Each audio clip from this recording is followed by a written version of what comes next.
Sveiki! Šiandien trumpai pristatysiu atrankų procesą, kurį rasite Softera Payroll sistemoje.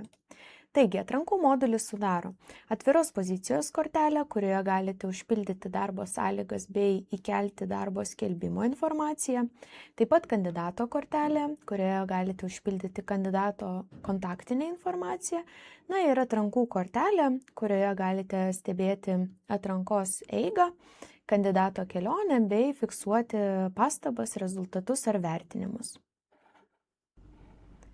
Taigi atlyginimų rolės centre veiksmų juostoje rasite modulį atrankos ir pirmiausia galite peržiūrėti atrankos nustatymus. Čia yra nustatytos numerių serijos, atviros pozicijos kandidato bei atrankų kortelėms.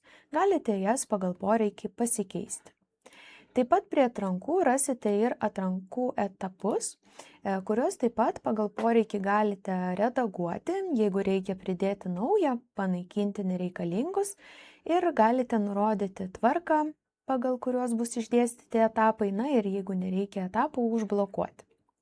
Taigi pirmiausia, atrankos procesas pradedamas nuo atviros pozicijos, sukuriama yra nauja atviros pozicijos kortelė ir joje užpildoma informacija, tokia kaip pareigos, į kurias kandidatuos nauji kandidatai, taip pat apačioje atrankos dalyviai, tai vadovai pasirenkami iš darbuotojų sąrašo, atrankų specialisto vartotojas, taip pat darbo sąlygos, sutarties tipas, etatas, darbo vietos adresas, jeigu reikia galite nurodyti ir dimensijas, na ir skelbimo nuorodas įkopijuoti arba darbo aprašymą. Kai jau norite atidaryti atvirą poziciją, galite paspausti mygtuką atidaryti ir automatiškai bus užpildyta atidarymo data.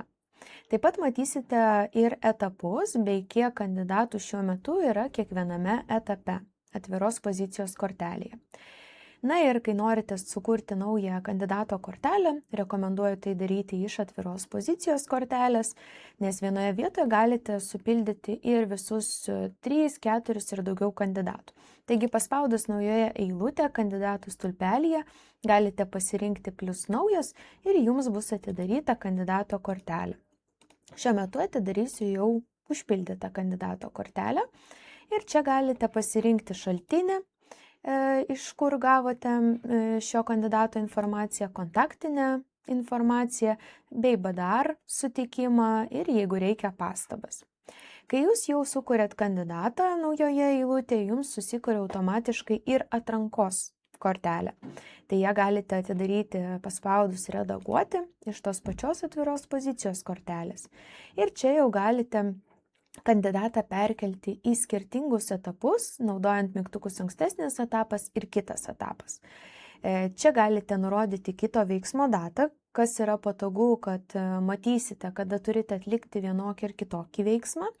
Na ir užpildyti etapų informaciją, tai skambučio metu galite užpildyti, ar kandidatą dar domina, koks pirmas įspūdis apie kandidatą, kokio etato tikisi kandidatas, atlyginimo ir kitas pastabas po pirminio skambučio, po pirmo, antro pokalbio ir panašiai. Ir kai jau siunčiate pasiūlymą, gali būti etapas pasiūlymas ir tuomet perkeliat, ar atsisakė, ar priėmė kandidatas jūsų pasiūlymą. Ir kai jau išsirenkat naują darbuotoją, galite uždaryti atvirą poziciją pasirinkus mygtuką uždaryti. Tai taip pat automatiškai tada bus nurodoma ir uždarymo data. Na, o tam, kad jūs prisijungę prie Softera Payroll modulio matytumėt ir veiksmus apie atrankas, informaciją, rodiklius, juos rasite pagrindinėme puslapyje ir čia matysite, kiek turite šiuo metu aktyvių atvirų pozicijų, kiek naujų atrankų ir kiek šiandien veiksmų turite atlikti. Ir paspaudus ant mygtuko galite pasižiūrėti, kokio etapo veiksmų šiandien turite atlikti ir užpildyti juos. Taigi, atrankų procesą naudojant galite centralizuotai vykdyti visą kandidato kelionę vienoje vietoje, matyti, kokie kiti veiksmai ir taip įvertinti bendrą situaciją, būtent apie naujus kandidatus ir atviras pozicijas. Tai sėkmės naudojant.